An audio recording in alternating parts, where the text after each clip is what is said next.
পিঠা বানাবো। প্রথমে এক বাটি ময়দা দিয়ে দিলাম, ফেটিয়ে রেখেছি এলাচের গুঁড়াগুলো দিয়ে দিলাম। এবার চিনি দিয়ে দিব পরিমাণ মতো, এতটুকু চিনি দিয়ে দেবো, আর একটু দিয়ে দেবো ভালো করে।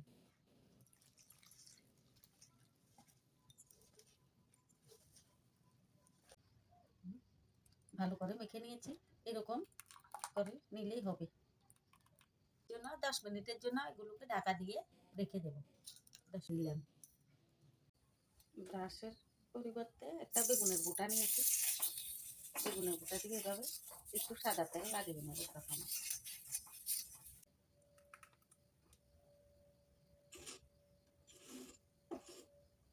প্রথমে একটা এইভাবে দিয়ে দেবো।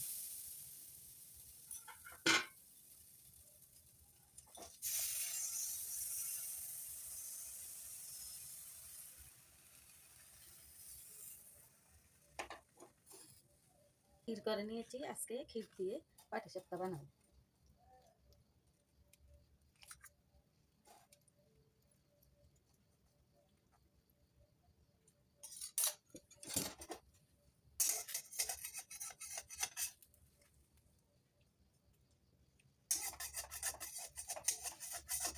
খুব সুন্দর হয়েছে সবটি।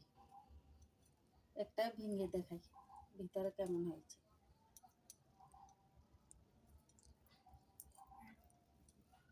ক্ষীরে ভর্তি, খুব সুন্দর হয়েছে, খেতেও খুব টেস্ট লাগবে।